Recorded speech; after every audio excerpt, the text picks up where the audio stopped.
Brought to you by the Every Dollar app. Start budgeting for free today. 25. I have no debt at all. My net worth, I guess, with investments in cash sits around 133, depending on how the market is.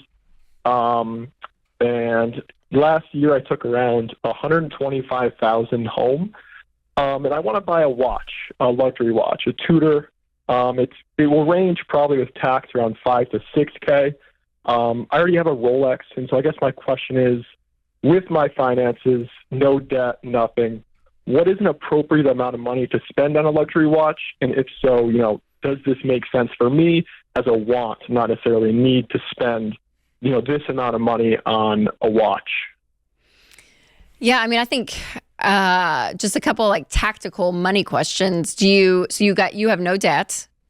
None. And you have savings, an emergency fund? Yep. Okay. Yeah. How much liquid cash do you have beyond your emergency fund? Beyond my emergency fund, probably 35. 35,000. And then I have obviously 401k, my Roth, and then all my your investments and stuff. Investment account. Yeah. What will this watch bring you? Like in your chest? Like if you have your fist on your chest, what will this watch bring you? I don't know. I kind of appreciate, I guess, the craftsmanship. It's a nice watch. It looks cool. It doesn't do anything different than my phone, flipping it over. Sure. It's more or less just kind of like a want. It's not like I'm buying it for some sort of, to commemorate something. I turned 26 this month. Like, if you really want to call it, I'm buying it for something. I'm getting kicked off my parents' life insurance. Like that's what I'm buying it for. Right. It's yeah.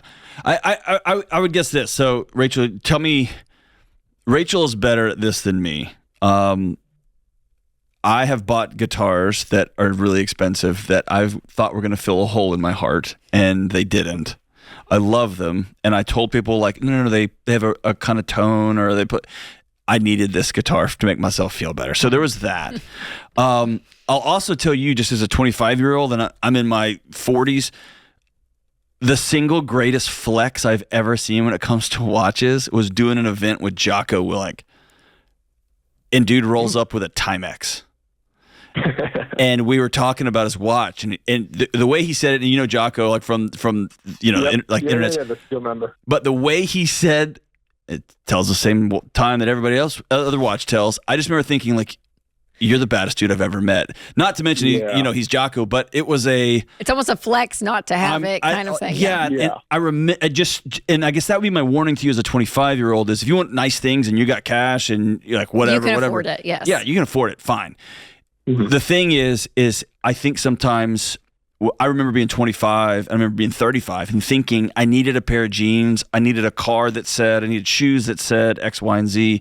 And now that I'm older and I've hired a bunch of people in my life and I'm meeting people all over the country, I was actually completely opposite wrong.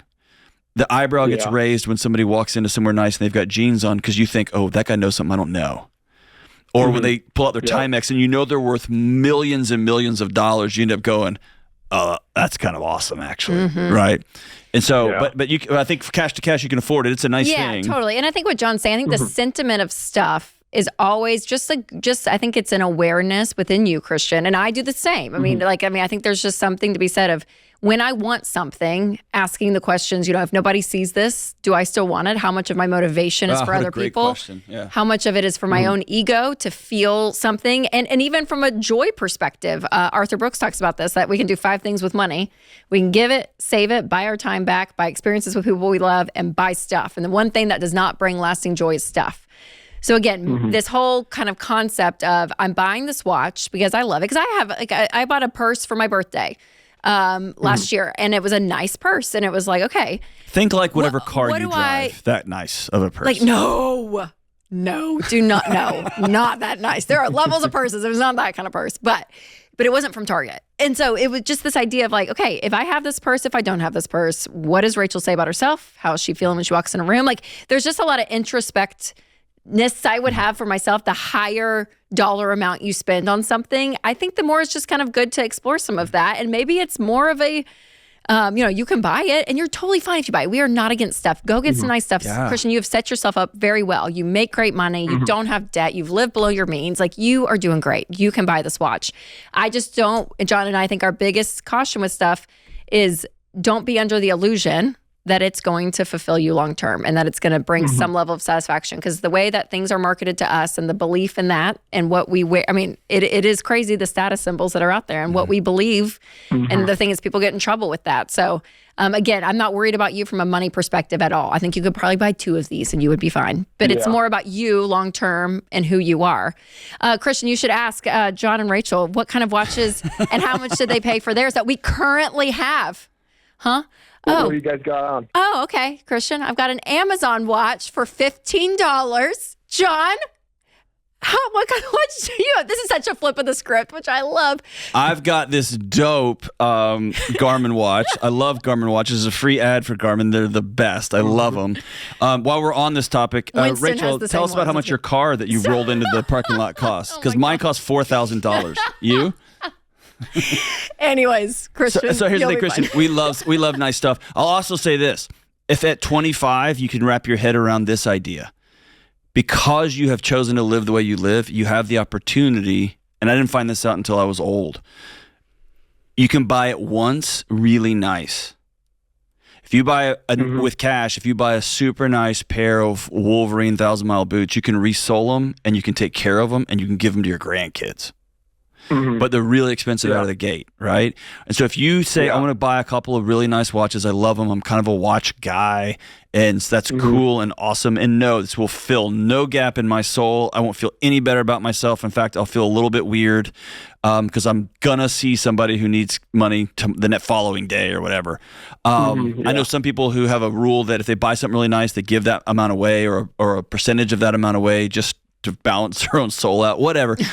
But I love the idea of buying once and letting that just be that, right? I'm going to buy a nice.